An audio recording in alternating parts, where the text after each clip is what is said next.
Thanks for coming, Gyobu. So next, I'll be talking about specimen preparation for high-resolution cryo-electron microscopy. Electron crystallography has become a perfect technique for studying three-dimensional structure of biological macromolecules. And here listed protein. So using cryo-EM at atomic resolution or near resolution. And so far, recently, proteins are solved at a rate of roughly 1 protein per year. The main focus of electron microscopy is the membrane protein, because the 2D crystals of membrane proteins are embedded in lipids restoring the native environment. But some types of soluble proteins are also amenable, such as alpha-beta tubulin dimer and bacterial flagella filaments.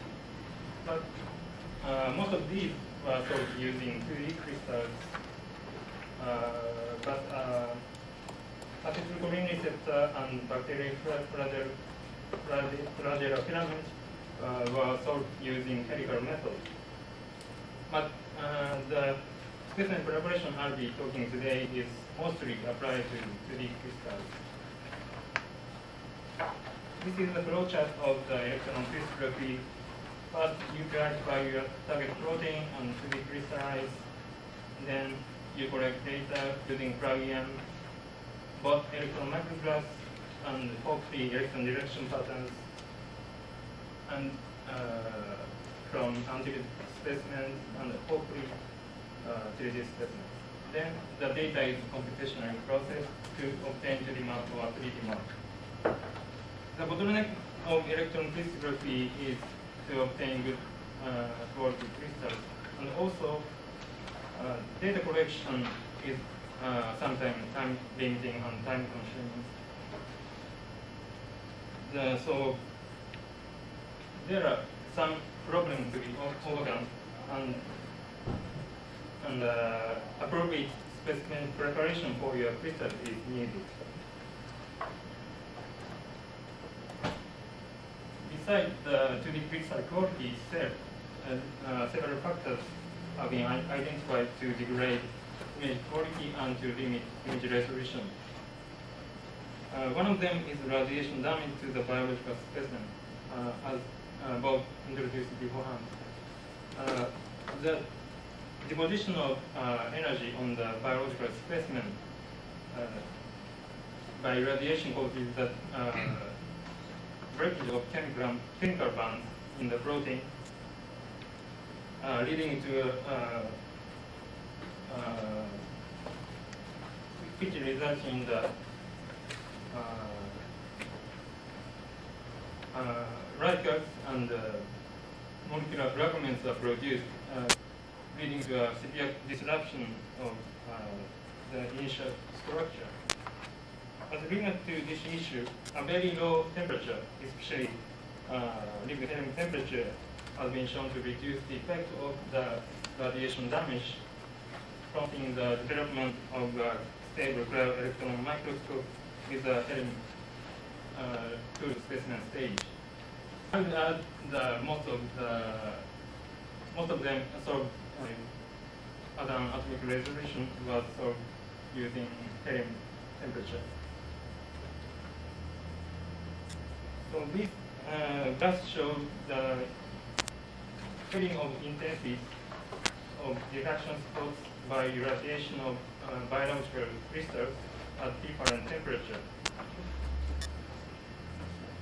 Then, if the temperature is lower to about 20 K, the radiation damage was found to be reduced to about 1/10 of the value at room temperature, and to about 1/20 at below 8 K. So low resolution damage at liquid helium temperature causes allows 2 or 3 times much higher electrons to be used for imaging. This is a picture of electron microscope in a laboratory.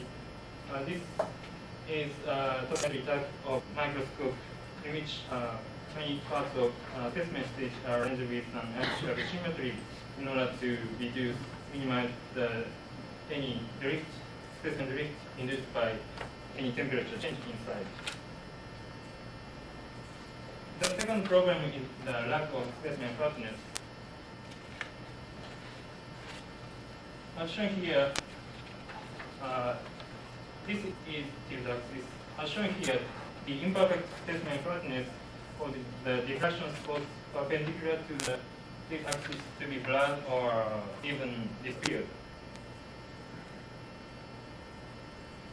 This is attributed to the roughness of the carbon support film and the wrinkling of the carbon film supported by EM grid when the temperature is lower, which is called cryo-film.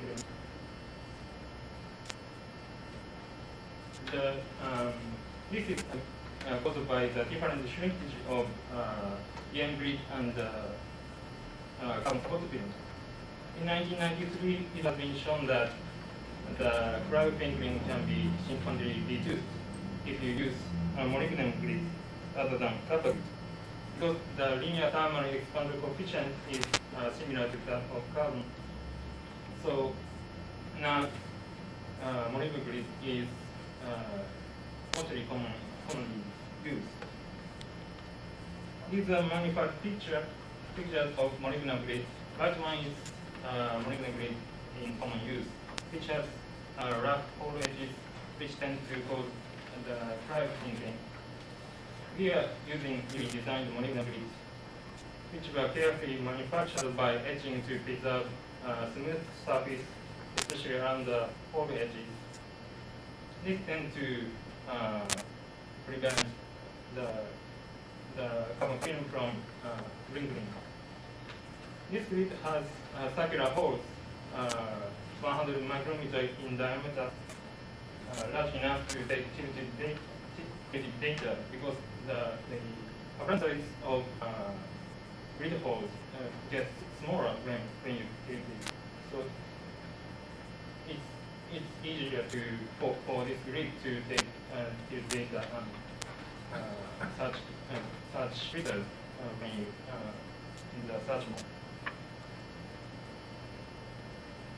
So the use of molybdenum grid is important, and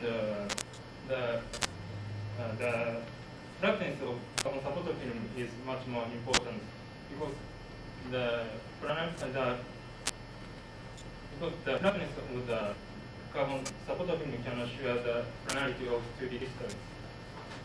So I show you here how to prepare high quality carbon film of more than 90.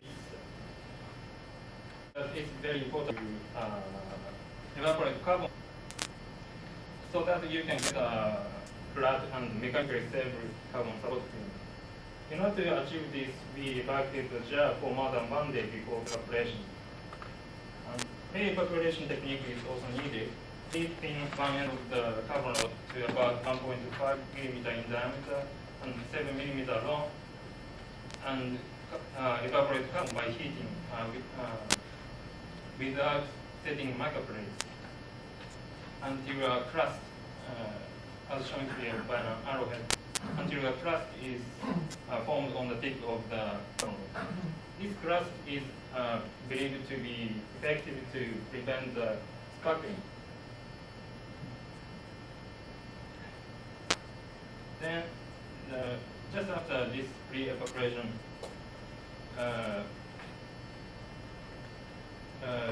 the microplates are freshly cleaned, because freshly cleaned microplate has smooth surface, atomically smooth surface.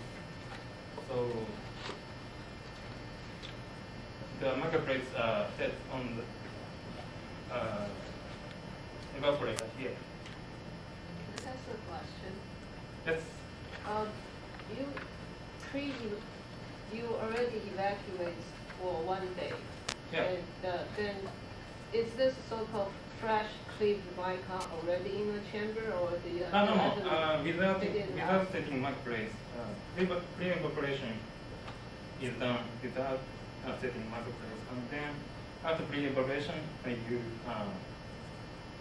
freshly microplates. So wouldn't whatever effect you achieve by doing this for 1 day, disappear when you open the chamber? I think the question is, do you cleave the mica, put it into the bell jar, Yes. with the carbon already pre-evaporated, you put it in the bell jar, and then pump for 1 day? Yes, that's right. So the cleaved mica is exposed to the vacuum of the in the bell jar for 1 day. No, mica is not pre-evaporated. No, not pre-evaporated, but still, it's been in the vacuum of the bell jar Yeah. for 1 day. The vacuum. Yeah. What is the pumping system? Is it turbo pump or diffusion pump? Diffusion pump. Okay. So what is really the advantage to have it wait 1 day before you evaporate? What is the I think reason? it is effective to stably evacuate the jar. To minimize the outgassing in the actual carbon evaporation.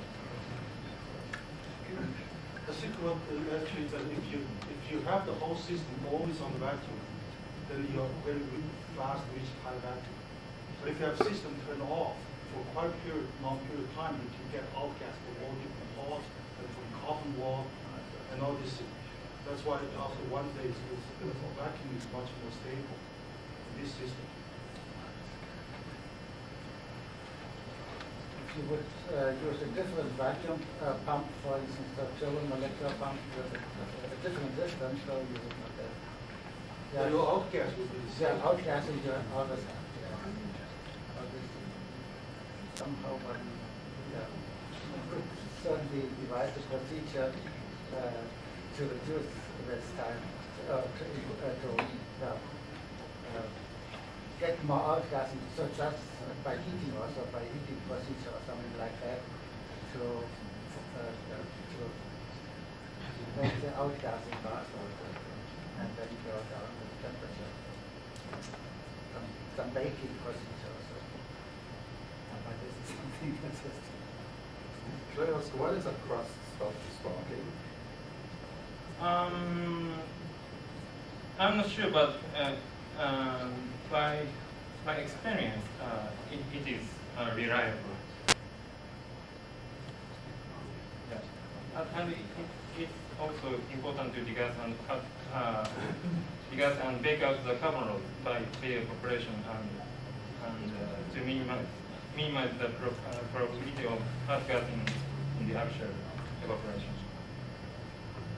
So after setting microplates, so before setting microplates, we make sure that the microsurface is very smooth without any serious cracks.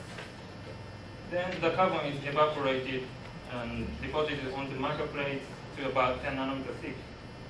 The vacuum should be better than 2x to 10 minus 6 torque.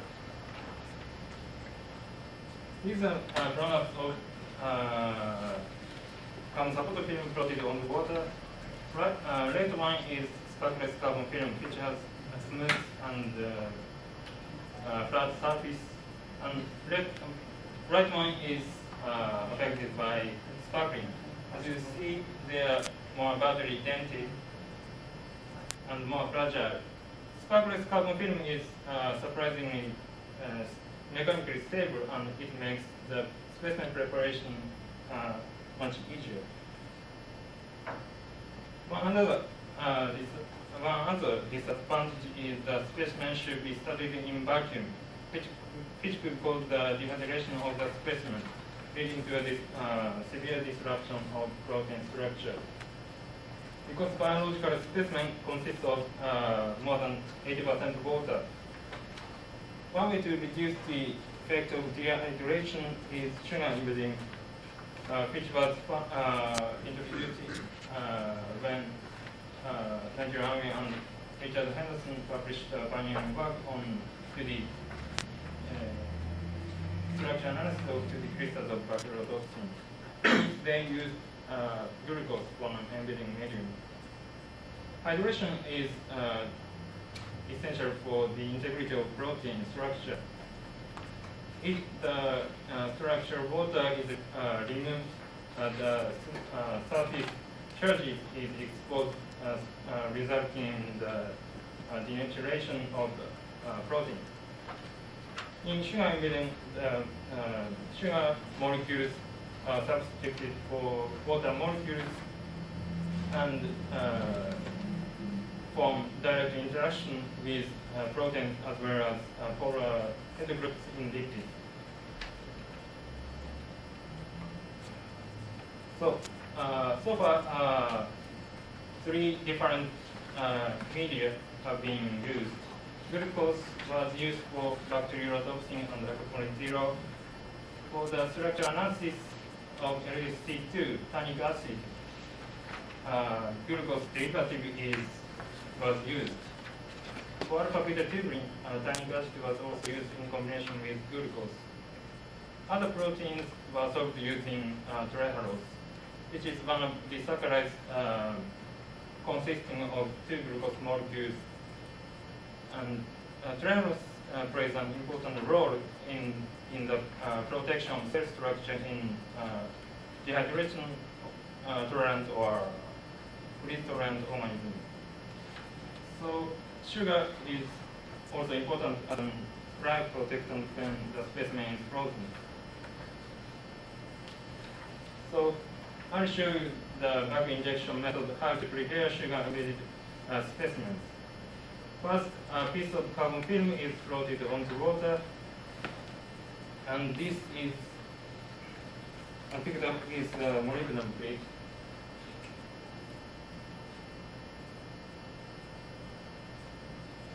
Then the water is replaced by embedding medium, for example, trihalose solution.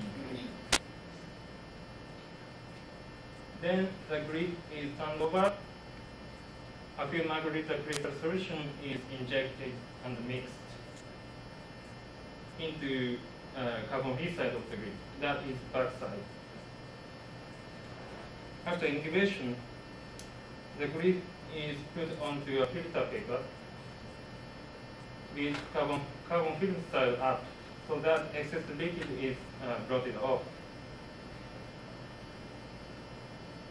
After air drying, the grid is rapidly frozen by liquid nitrogen.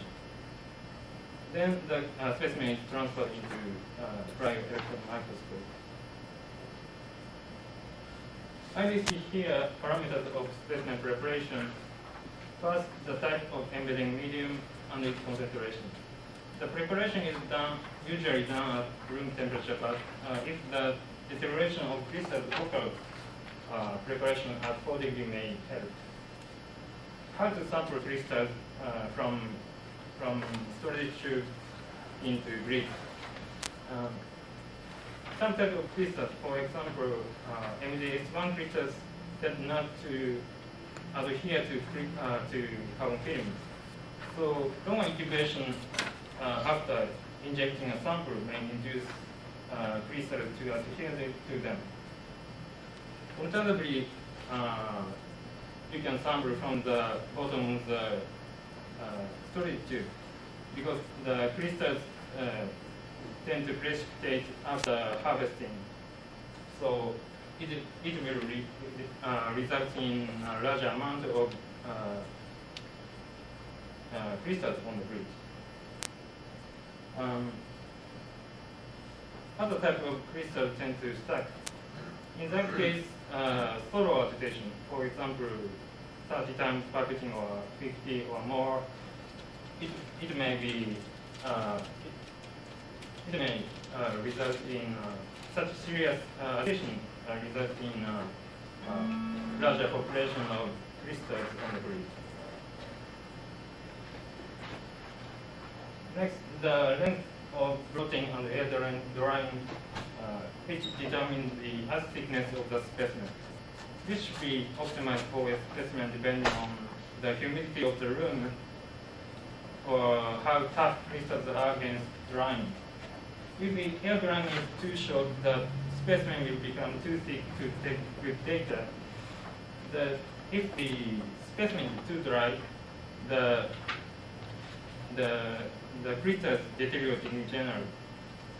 Some of you might come across a situation where the crystals near the rim of the grid holes, they are better than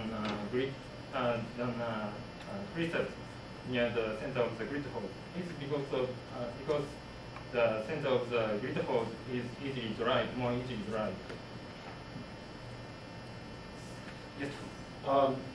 Many times when doing, let's say, glucose embedding samples, people find that it makes a big difference how old the carbon film is. If you evaporate it one day and use it the second day, the sample is not very good. But if you wait 1 week or 10 days, it can be pretty good. Do you have the same experience? I've never used glucose for so much, but in the case of trials, there's no significant difference depending on the time. And do you recommend to use it as soon as possible after evaporation, or you can store it for I some think weeks? it doesn't matter. Yeah.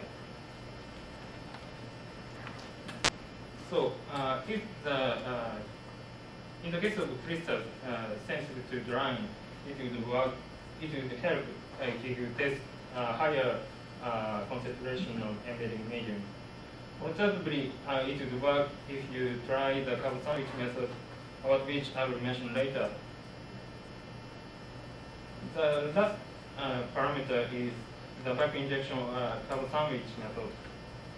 The back injection method is always the first choice because it's easier to handle.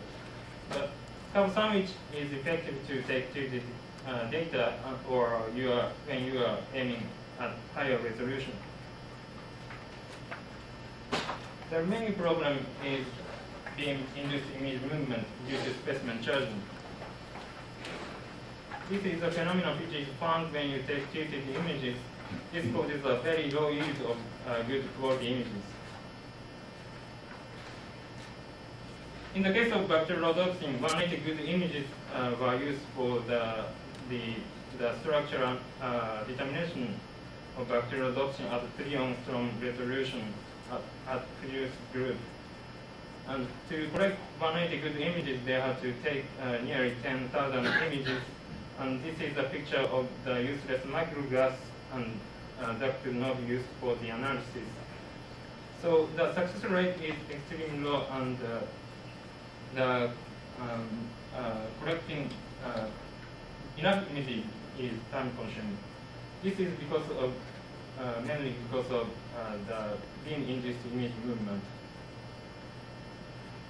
The success rate with from untilted specimens is nearly 100%, but it falls to several percent or even 0 from highly tilted specimens.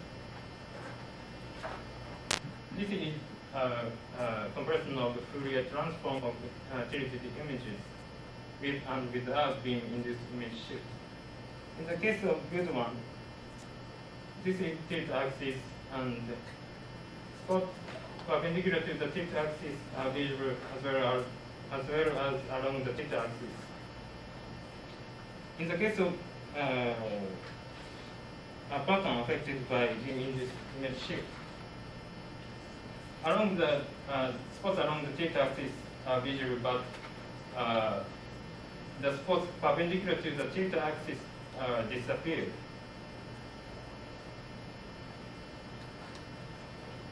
So to overcome this severe problem, the carbon sandwich method is developed. So I'll show you the carbon sandwich method. The procedure is partly the same as the back injection method. A piece of carbon film floated onto water is picked up with a grid. The water is replaced by embedding medium.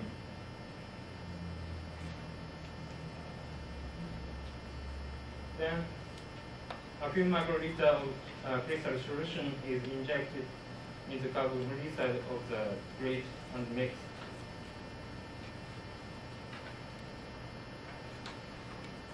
Next, the second carbon film is floated onto water and picked up with a platinum loop. At this time, the size of the second carbon film should be about 2 mm by 2 mm, smaller than a grid, but hopefully large enough to cover most of the grid holes. This is transferred onto carbon-free side of the grid.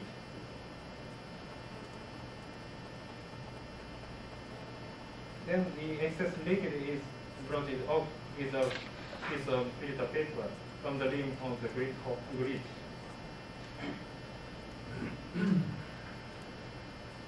After incubation for a while, the grid is rapidly frozen with liquid nitrogen. Excuse me. If, so in making a good carbon sandwich, do you find that the thickness is important? And if so, what thickness of carbon do you use? I guess that goes back to the evaporation. 10 nanometers. Sorry? 10 nanometers. Thin. And the aluminum grids are pretty special, I think. Oh yeah. They got to that say one something. I showed before. Well, but I think the thickness of these grids is much smaller than. I don't remember, but yeah. I don't remember. You know, can other people Maybe purchase them? thinner, yeah. Can people purchase these grids? It's available from JEO. Yes. I think one of the important things is also that you actually use the same carbon film for the top and the bottom layer, right? Yeah, I usually same, but from same batch of company.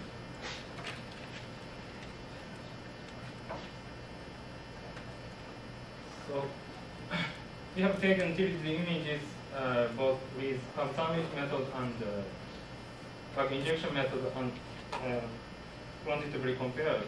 These patterns show typical Fourier transforms of aquaporin crystals at 45 degrees T. According to the Fourier patterns, images were classified into 4 patterns. The first one is a good one. Spots in the area perpendicular to the tip axis is clearly visible, as well as along the data axis. This is suitable for image processing. The second one is affected by image shift. Only spots near the theta axis are visible, while the spots perpendicular to the theta axis disappear. However, the crystal quality itself is good because you can observe high resolution spots along the theta axis. In the third pattern, we have noticed the overlay because of the stacking of the 2 are more crystalline layers. This is difficult for processing. The last one is a pattern which spots are very weak or not visible due to poor crystallinity. So the result of classification is summarized here. 25 images have been taken with carbon sandwich method and 26 images with back injection method. Please confine attention to about to A and B, which crystal quality itself is good. In that case, the success rate with back injection method was only 31%, but it's 90% with carbon sandwich method. So the carbon sandwich significantly reduced the beam-induced image movement and yielded larger number of good quality images. This is the result of 45 deleted, but the increase of success rate is much more striking when in the case of 60 degrees or more. So next, to quantitatively evaluate the quality of image classified into pattern A, we compare the number of spots with high similarity to noise ratio. These are typical plots showing Fourier components of images. This is the comparison of spots, good quality spots with high similarity to noise ratio.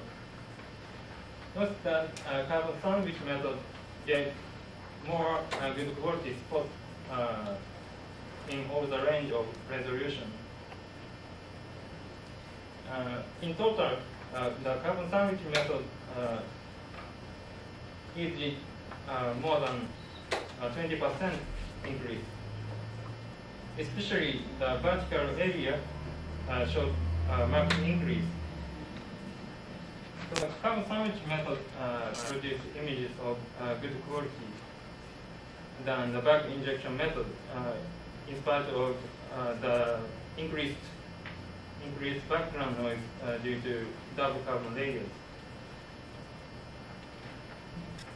This is another example. Carbon sandwich method is even necessary for some type of crystals. This is Fourier components of crystals of proton potassium ATPase. With the back injection method, only pure images could be taken. But much better quality data image are being obtained with carbon sandwich method.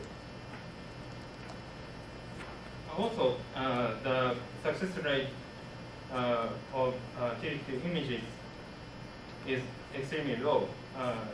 For example, 20% at 20 degrees is about 5%, and more than 20 degrees is almost zero. But the data up to 30 degrees can be obtained with carbon sandwich method.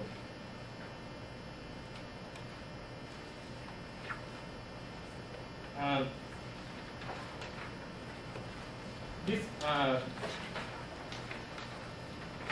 protein has a relatively large extramembranous domain, and so it's supposed to be susceptible to drying.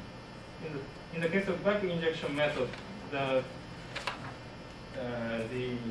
proper control of the earth thickness is rather difficult, especially such thick protein crystals.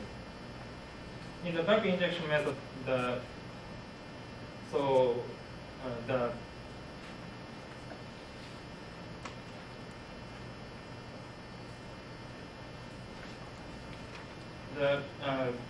crystals are easily dried, and so the proteins can be even denatured. In the case of carbon sandwich method, the proteins are not exposed to the air, but confined between two carbon layers and surrounded by the buffer.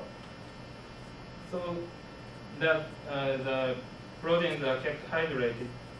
So I believe that the carbon sandwich method is effective to keep proteins in their natural form, and so it mostly shows much better quality data than the back injection method.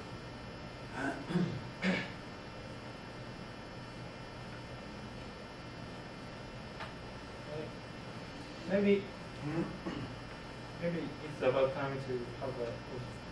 Okay. Or maybe 1 minute. But yeah. So maybe what we'll be talking about the being interested in movement tomorrow session. Good, okay. So skip this one. So quite recently, one Hildebrand group reported on a new support film, which is amorphous titanium silicon metal glass film.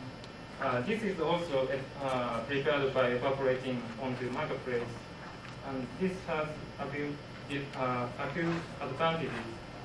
The thickness is about 3 nanometer thick and thinner than carbon film. Carbon film the thickness of curved film is about 10 nanometers. So the scattering power is similar to that of carbon. So it will contribute less background noise to the image. It's mechanically stable and atomically flat. Finally, it has high electrical conductivity, which will minimize charge accumulation and reduce the instance of beam-induced movement. So it will give high success rate. So it looks promising, and structure work using this will be expected. Do you use this? No. Has anybody tried this yet? Because we have, and we didn't get it to work at all. And we've been really frustrated and think we might be doing something wrong. So I was curious if somebody else has had his hands on this in the field. When you say not working, because it's slow off or is it just? It's been mechanically very unstable, so we just couldn't get it under the microscope and then in the proper image. I think you tried it. Who tried it? Rondon, Marcos, Mohamed. And the 2 or 3 people tried, and really the experts in the lab tried to handle it. So no one's calling, so you can ask them. We have to ask Brad if we want that tomorrow.